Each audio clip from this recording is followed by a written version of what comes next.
Hola, ¿qué tal amigos conservacionistas de Xochimanqui? El día de hoy los invitamos a disfrutar de una entrevista aquí en el proyecto PIMS, El Secreto de la Montaña, con nuestro gran amigo Antonio Díaz Flores y junto con su biólogo técnico Miguel Hernández Alba. Los invitamos a disfrutar de esta entrevista que los va a dejar encantados. Gracias. Hola, ¿qué tal amigos de Xochimanqui? Bienvenidos a un programa más. Estamos en el estado de Morelos, de México, cerca de la ciudad de Cuernavaca, y estamos en el proyecto de PIMS, El Secreto de la Montaña, junto con su dueño, su responsable y el gran amigo Antonio Díaz Flores. Él nos va a platicar muchas cosas muy interesantes, mucho de su trabajo, mucho de lo que él proyecta para los siguientes años y mucho de su sentimiento acerca de la situación de amenaza que enfrentan nuestras especies de cactus y suculentas de México. Entonces, Antonio, ¿cómo estás? Muy bien. Muchas gracias por recibirnos aquí en tu proyecto. Y para empezar, quisiera que nos platicaras acerca de cómo surge esta pasión que tienes por estas plantas.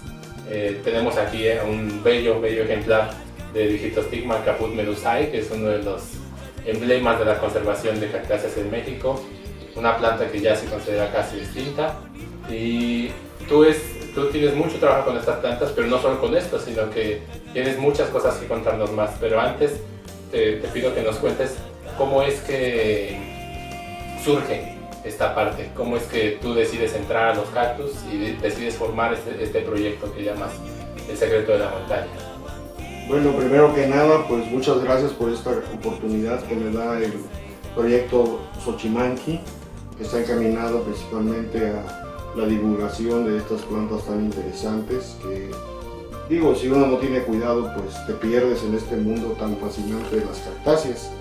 Por principio de cuentas quiero decirte que esta pasión por las cactáceas inició hace aproximadamente 28 años. Empecé de una manera tan irrisoria y tan sencilla. Yo desde hace 28 años, 29, yo empecé con una pasión acerca de la naturaleza y de las plantas en general. Estuve cultivando otros tipos de familias, pero al final tenía yo en mis manos una revista que salía en fascículos que costaban 10 pesos en una tienda. Empecé a estar en contacto con algunos temas acerca de las cactáceas y me di cuenta de la gran fascinación que tienen estas plantas por su cultivo, por su tenerlas, sus formas, sus colores, sus flores, y principalmente por los pocos problemas de cultivos que dan, y además porque sus requerimientos de agua pues son mínimos, ¿no? Entonces todo empieza de este modo. La primera planta que tuve en mis manos fue una Opuntia microdaisy. Empecé a cultivar en la azotea de la casa de ustedes pues las opuntias de color amarillo, espinas de color amarillo, la blanca, la roja. Hacía yo unos pequeños arbolitos chiquitos en botes de cerveza y los empecé yo a comercializar y a tenerlos. Eran muy bonitos, me empezaron a traer mucho, no me daban problemas, los regaba yo cada 15, 20 días y si se me olvidaba era mejor. Entonces, un buen día me acerco al municipio de Tepoztlán, aquí en el estado de Morelos, y por ahí por el mercado vi a lo lejos unos troncos huecos que contenían 3 brazos de Mammillaria traiacapanensis, esta espinosísima. Y digo, se me hizo muy atractivo, compré uno, me lo llevo a mi casa, pasan aproximadamente 2 semanas y me doy cuenta que en la parte superior de estos brazos de la Mammillaria empezaron a salir unas pequeñas bayas, unos pequeños frutos.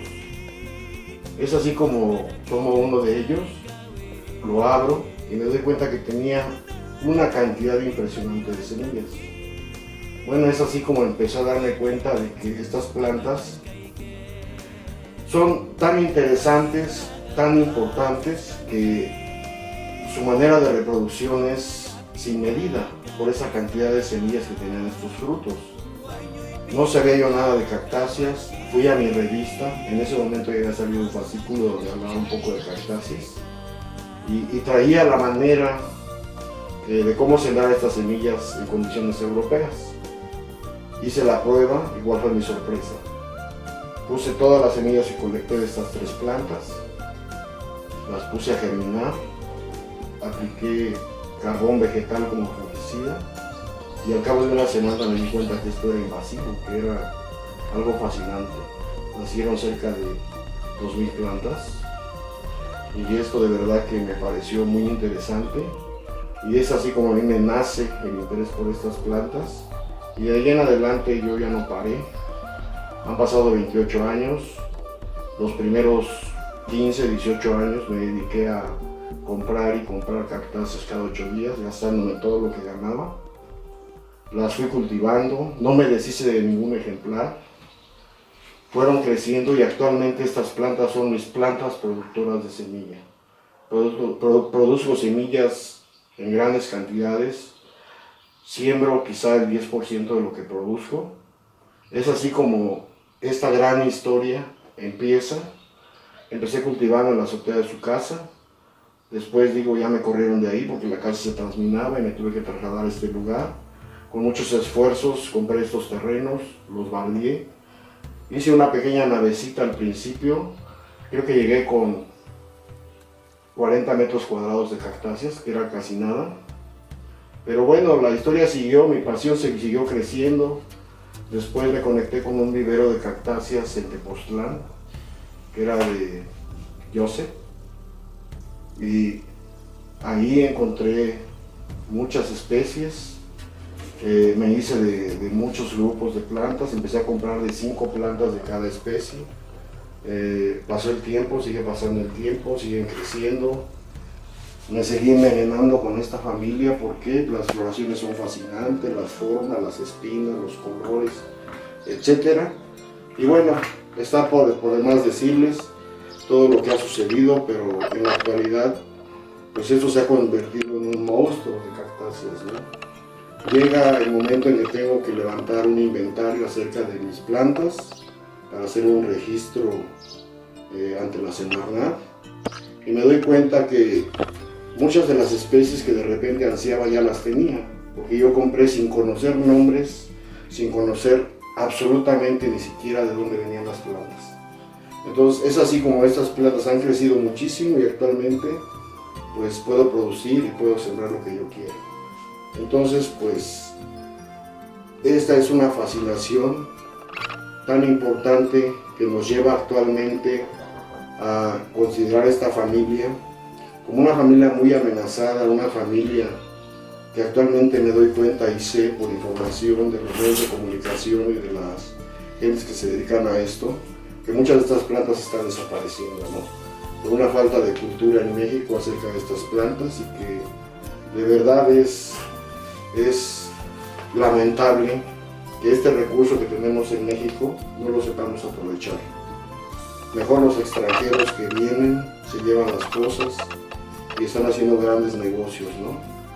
Y de verdad, pues a veces ya no sabemos si agradecerles a ellos o criticarlos, porque al final, pues creo que ellos están más interesados por nuestra flora que nosotros mismos, ¿no? Entonces con esto, pues sí, hago una gran invitación a todos los mexicanos a que se apasionen por esta familia de plantas que está olvidada y hagan algo, no como lo mío, y si lo pueden hacer igual o mejor, qué bueno, ¿no? Pero esto es muy importante. Debemos tener cultura de cactáceas en México, porque son muy valiosas, viven con nosotros, forman parte de nuestras costumbres, de nuestra alimentación y de nuestra medicina tradicional. Es así como empecé.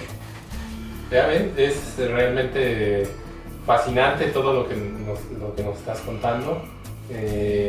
Yo creo que vale la pena resaltar que Antonio ha hecho un trabajo muy importante para la preservación de estas especies. Trabaja él con las cactáceas mexicanas como prioridad. También hay algunas otras familias incluidas que son las demás suculentas, pero él realmente se ha especializado en esta parte de la flora botánica suculenta o de la flora suculenta de México, ¿no? Es muy importante también considerar que tú no tienes de hecho pocas especies, ¿no? Tú nos acabas de platicar que empezaste con una mamilaria, que empezaste con Opuntia microdacis, y esto es una muestra de dos plantas que son muy cultivadas en México desde hace muchísimos años, pero estas plantas te sirven como entrenamiento, digamos, al principio, ¿no? Si uno empieza a meterse al mundo de las cactáceas y de las suculentas, siempre nos toca experimentar con algunas, a lo mejor algunas muy sencillas como Opuntia microdacis o las mamilarias. A veces son algunas corifantas o a lo mejor hasta plantas sudamericanas. Claro. Y ya sobre esa experiencia uno se va atreviendo hacia los géneros más complicados, Claro. los géneros más demandantes de condiciones específicas. Hay algunas plantas que toleran cierta cantidad de humedad, hay otras que toleran otra cierta cantidad. Así es. Algunas requieren sustratos especiales, Claro. algunas requieren sustratos poco orgánicos, algunas un riego mucho más espaciado, algunas te soportan fertilizante, algunas otras no. Pero tú te entrenaste con estas dos. Así es. ¿Y en qué momento tú decides entrar a esta lucha por la preservación de las especies? ¿En qué momento tú te das cuenta de que hay que hacer algo? ¿Y en qué momento te lanzas a decir, bueno, yo quiero trabajar con esto? ¿Y qué decidiste hacer para poder trabajar con esto? Bueno, como ya les había contado, digo, pues creo que las cosas se fueron dando una tras la otra, porque al empezar con las cactáceas de este modo tan sencillo, pues la pasión te va llevando, definitivamente la pasión, y hablo de pasión porque era sin interés. O sea, yo llevé las cosas a tal punto que estas cactáceas o estas plantas a mí no me redituaban nada. Tan es así que yo he habilitado 3 terrenos, bardas, cisternas, porque antes yo compraba el agua. Bardas, cisternas, malla ciclónica, instalaciones. Digo, mis instalaciones en un principio estaban hechas con cosas reciclables, inclusive hasta con cajas de jitomate, o sea, y estas cajas de unicel de uva. Sí, que no es raro que uno empiece claro. así. O sea, muchas veces como coleccionista o como aficionado empiezas en la azotea o en un pedazo del patio o a lo mejor en el balcón de la habitación, etcétera, ¿no? A veces uno no se imagina, o más bien en la mayoría de los casos uno no se imagina hasta dónde puede llegar esa pasión o esa afición, claro, o ese gusto por las plantas. Claro. A mí lo que me interesaba era que mis plantas estuvieran bien.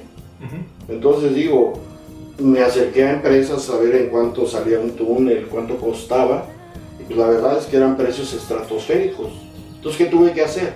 Tuve que adaptarme a los medios que yo tenía y a los materiales que tenía al alcance.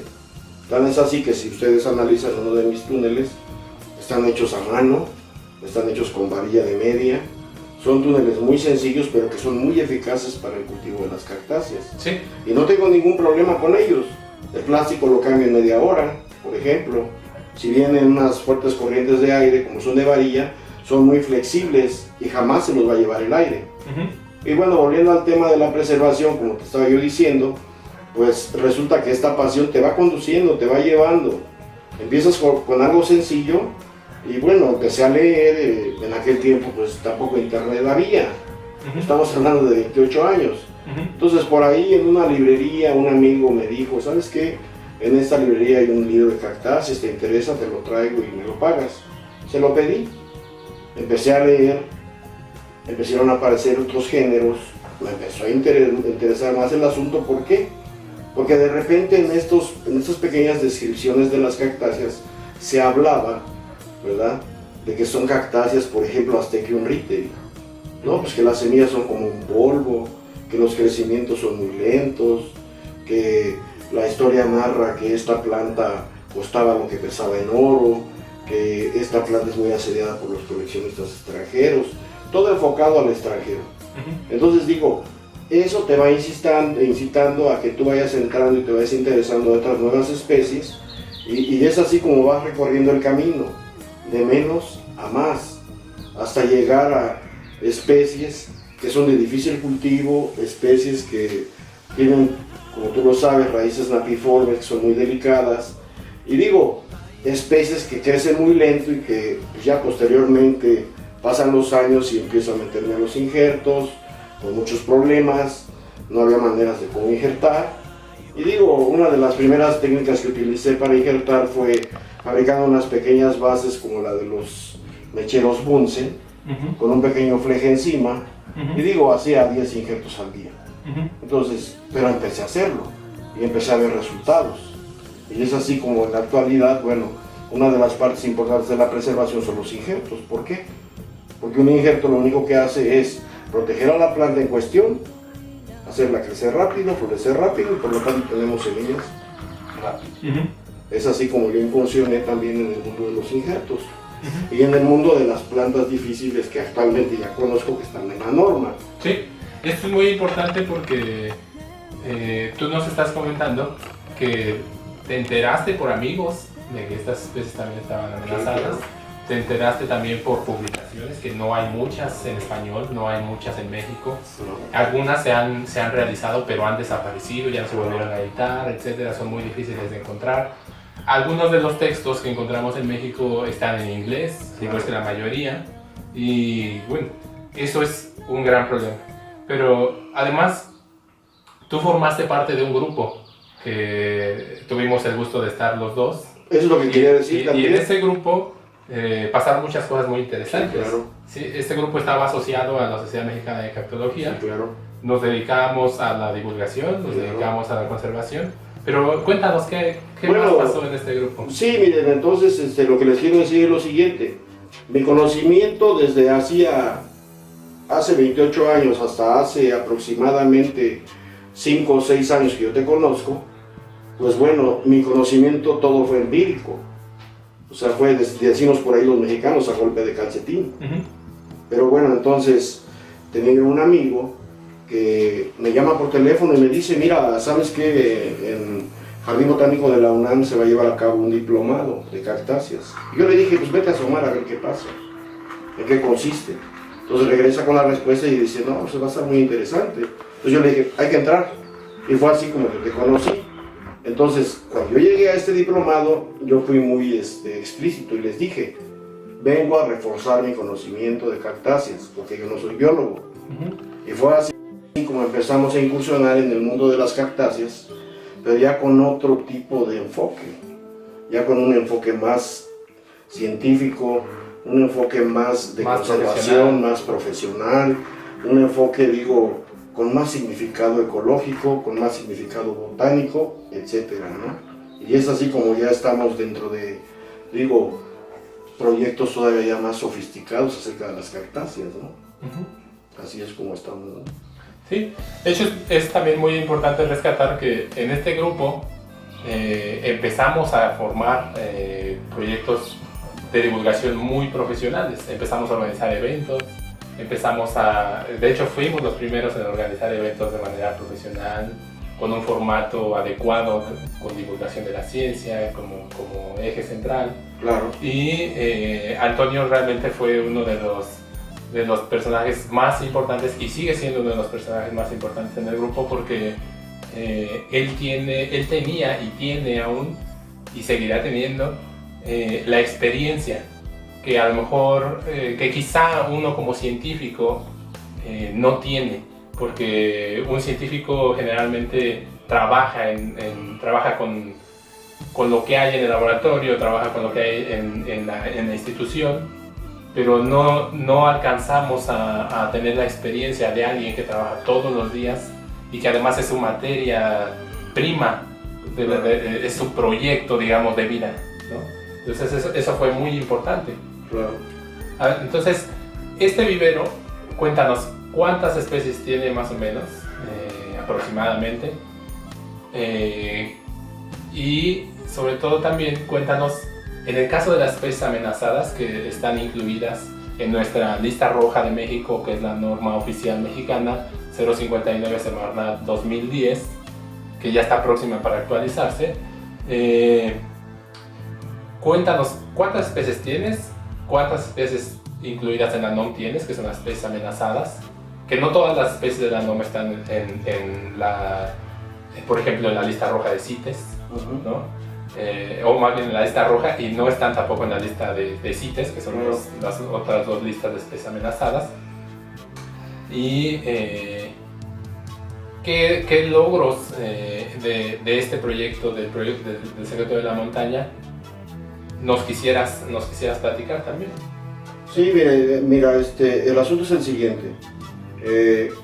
Por cuanto se ha hecho el registro, actualmente tenemos registradas especies, ¿verdad? 750.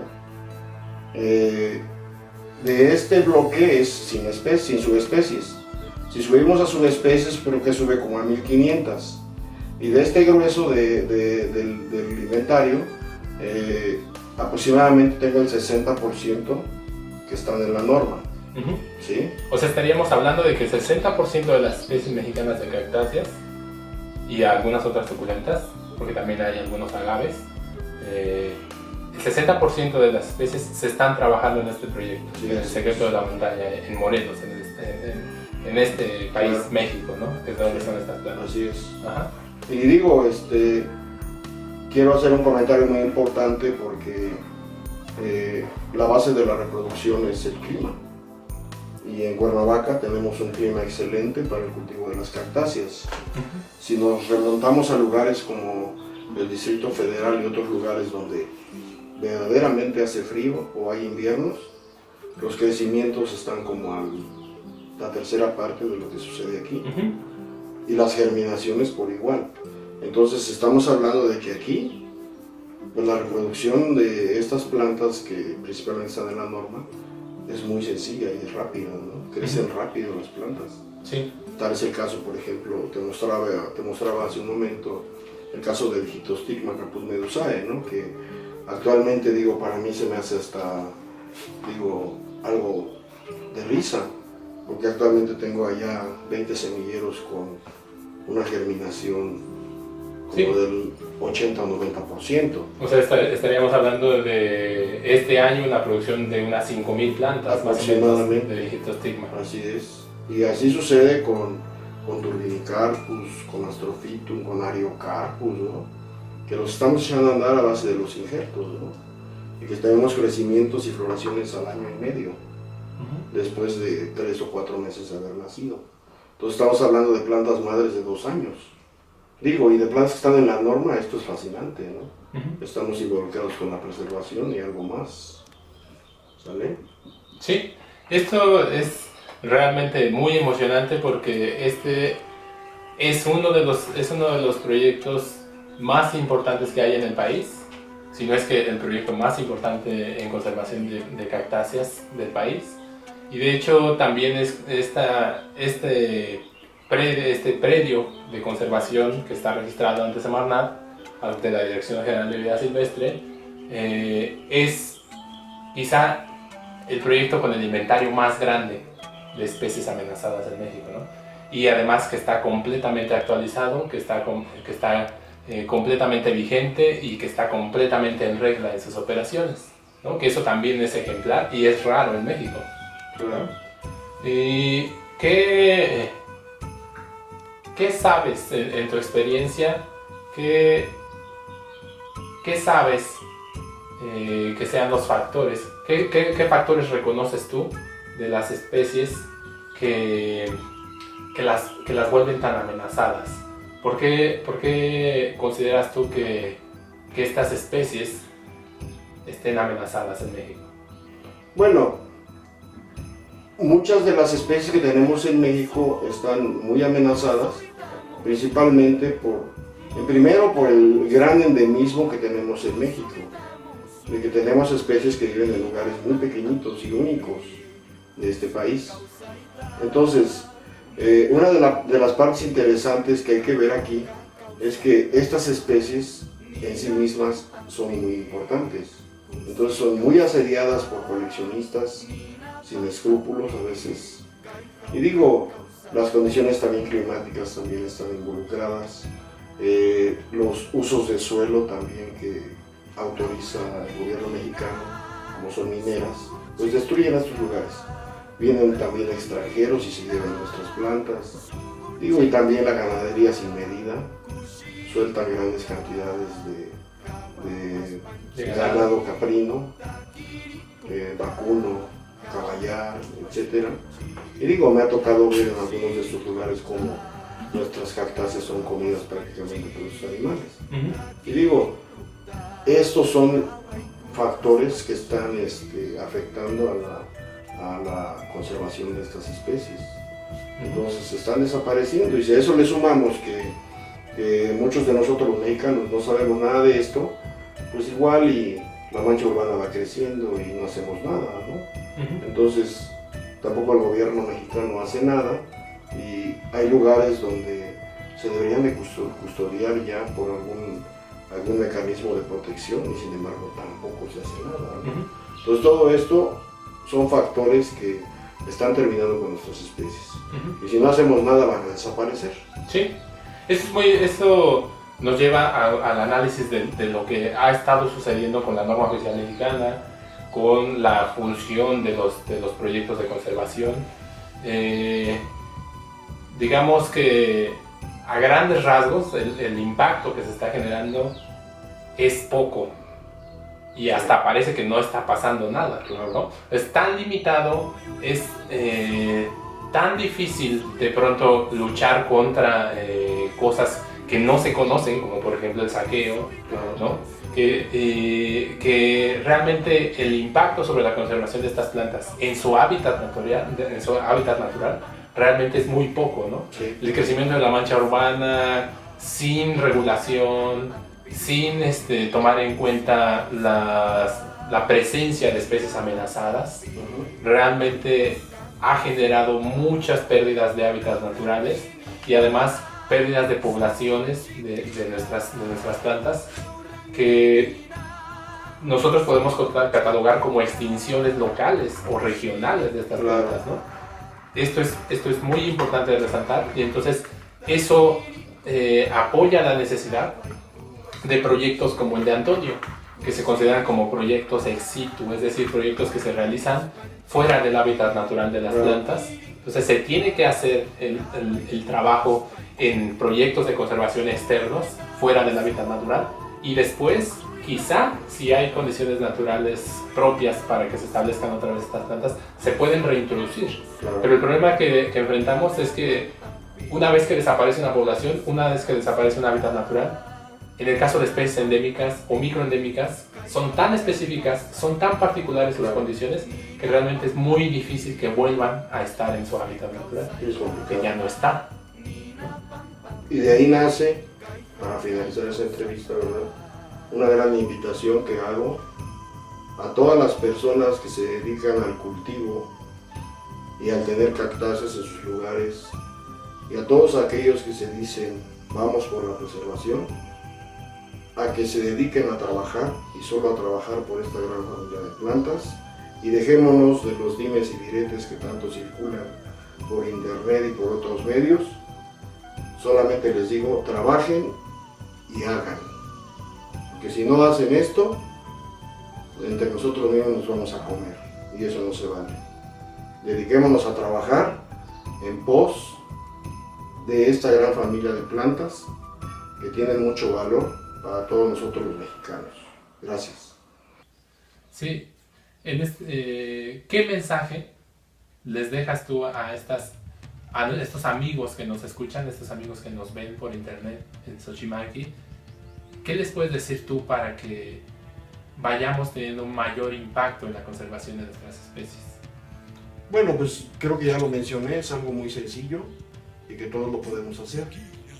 Tenemos que compartir, hacer amigos y dejarnos de atacar unos a otros, y luchar por esta gran pasión. Si alguien ya la tiene, seguir con esta pasión y llegaremos muy lejos. Eso es lo más importante. La palabra pasión involucra todo. Entonces, pues adelante con esta pasión, ¿no? Ese es el mensaje. Sí, pero además de una manera sustentable. Claro, ¿no? Así es. Muy bien, amigos, pues muchísimas gracias por habernos acompañado hoy. Este fue Antonio Díaz Flores. Él es el dueño del proyecto PIMS de conservación, El Secreto de la Montaña, en el estado de Morelos, en México. Muchísimas gracias por acompañarnos y nos vemos en la siguiente emisión de Xochimanqui. Gracias. Muchas gracias. Estás activos. Muchas gracias.